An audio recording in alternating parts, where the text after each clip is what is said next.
Hey guys, నార్మల్గా potato fry అంటే చాలామందికి నచ్చుతుంది కదా. సో మేము పొటాటో రైస్ చేసుకుంటాము. అది ఎలా చేస్తామో చూసేద్దాము.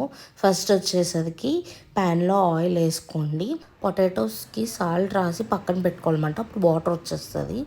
సో ఆ పొటాటోస్ తీసుకొని ప్యాన్లో వేసుకొని ఫ్రై చేసుకోండి బాగా. ఎక్సెస్ ఆయిల్ ఏదైతే ఉందో అది తీసేసి నెక్స్ట్ ఇందులో కారం వేసుకొని బాగా ఫ్రై చేసుకుంటాము. సో నెక్స్ట్ ఇందులో మనం బాయిల్ చేసుకున్న రైస్ అన్నది యాడ్ చేసేసుకోవాలి.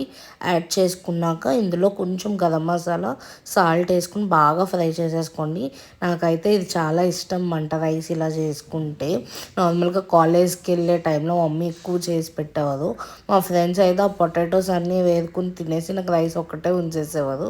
నెక్స్ట్ ఇలా కొంచెం రైస్ తినేసాక ఇందులోనే ఏదైనా రసం ఉంటుంది కదా, ఆ రసం కలుపుకుని తింటే చాలా బాగుంటుంది. మీరు కూడా ట్రై చేయండి. Thanks for watching.